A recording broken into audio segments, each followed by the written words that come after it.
প্রশ্নপত্র একটার সাথে আরেকটা মিলে না, one doesn't match the other, একজনেরটার সাথে আরেকজনেরটা মিলে না। কাউকে আল্লাহ তাআলা ধনী বানিয়ে পরীক্ষা করেন। কি বানিয়ে? কথা কি বুঝতেছেন নাকি কষ্ট হচ্ছে? কষ্ট হচ্ছে আপনাদের? কাউকে আল্লাহ ধনী বানিয়ে পরীক্ষা করেন, আবার কাউকে আল্লাহ তাআলা গরিব বানিয়ে পরীক্ষা করেন, কাউকে আল্লাহ অসুস্থ বানিয়ে পরীক্ষা করেন। কেউ দেখবেন যে দুরারোগ্য ব্যাধিতে আক্রান্ত, ডাক্তার বলেছে আর সময় নাই, দুরারোগ্য ব্যাধি, ক্যান্সার, যার নেই কোনো অ্যান্সার, তার জন্য পরীক্ষা হচ্ছে এই রোগ।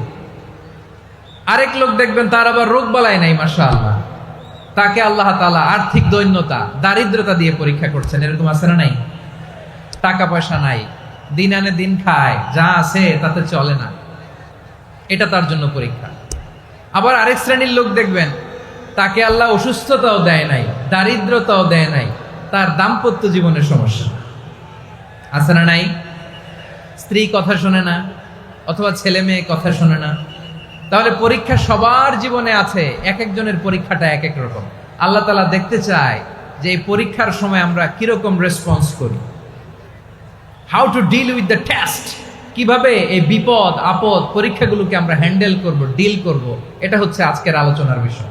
বুঝতে পেরেছেন সবাই আমার প্রিয় ভাইয়েরা? তাহলে পরীক্ষাময় আমাদের জীবন, আপদ পরীক্ষা, এটা মানুষের পিছু ছাড়ে না, সবার জীবনে পরীক্ষা আছে।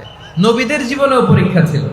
সাহাবারা জিজ্ঞেস করেছেন, ইয়া রাসূলুল্লাহ, আইয়ুন নাসি আশাদ্দু বালাআন ফিদ দুনিয়া, এই দুনিয়ার বুকে কাদের পরীক্ষা সবচেয়ে বেশি? বিশ্বনবী বলেছেন, আল আম্বিয়া, এই পৃথিবীতে সবচেয়ে বেশি পরীক্ষা আল্লাহ তাআলা নিয়ে থাকেন নবীদের।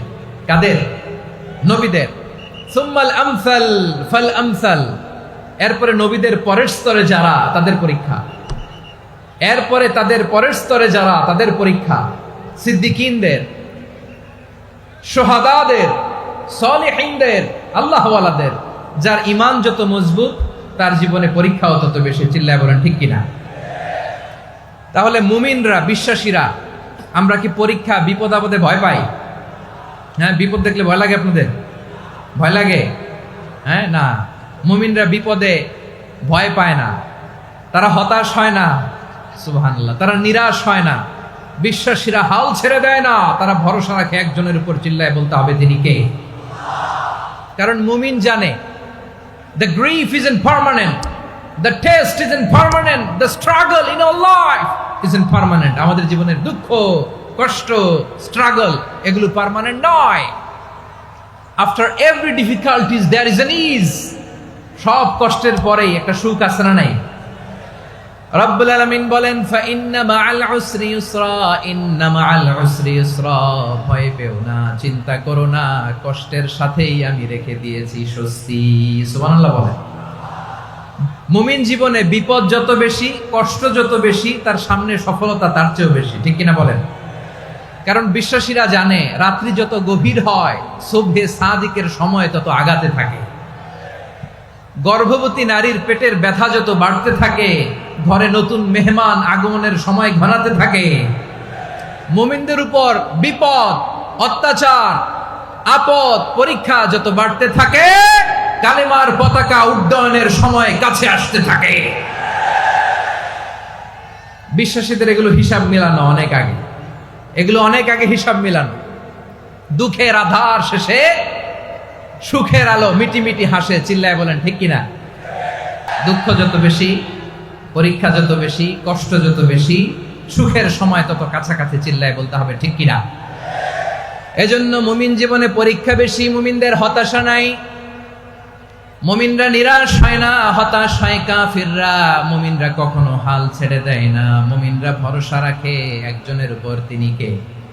তাহলে আমার প্রিয় পটুয়াখালীবাসী, বিপদ থাকবে, পরীক্ষা থাকবে, এই বিপদ থেকে আমাদেরকে উদ্ধার করবেন একজন, তিনি কে? আমরা শুধু আল্লাহর উপরই ভরসা রাখবো। রাজি আছেন তো?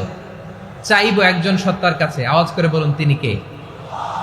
একজন সত্তার কাছে চাইবে। বিশ্বনবী ওনার চাচাতো ভাই আব্দুল্লাহ ইবনে আব্বাস রাদিয়াল্লাহু তাআলা আনহুকে বললেন, ইয়া আব্দুল্লাহ ইবনে আব্বাস, হে আব্দুল্লাহ ইবনে আব্বাস, ইদা সাআলতা ফাসআলিল্লাহ, যখন চাইবে আল্লাহর কাছে যাও।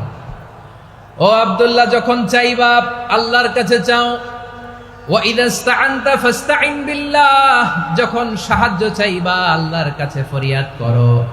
জেনে রেখো ও আব্দুল্লাহ, ওয়া'লাম আন্নাল উম্মাতা লাউ ইজতামাআত আলা আন ইয়ানফাউকা বিশাইইন লাম ইয়ানফাউকা ইল্লা বিশাইইন ক্বাদ কাতাবাহু আল্লাহু লাক। ও আব্দুল্লাহ, জেনে রেখো, মনে রেখো, গোটা বিশ্বের সবাই মিলে যদি তোমার উপকার করতে চায় ততটুকুই তারা করতে পারবে যতটুকু আল্লাহ তোমার নসিবে সেটা লিখে রেখেছে। ঠিক কিনা বলেন?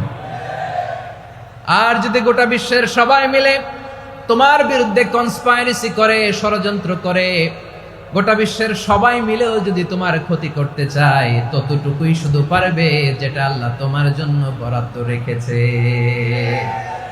যতটুকু আল্লাহ তাআলা তোমার জন্য বরাদ্দ রেখেছে অতটুকুই ক্ষতি করতে পারবে, আর এক চুল বেশিও করতে পারবে না, কমও করতে পারবে না। চিল্লায় বলেন ঠিক কিনা? এজন্য আমরা চাইবো কার কাছে? সবাই বলেন নাই, আওয়াজ করে বলেন কার কাছে?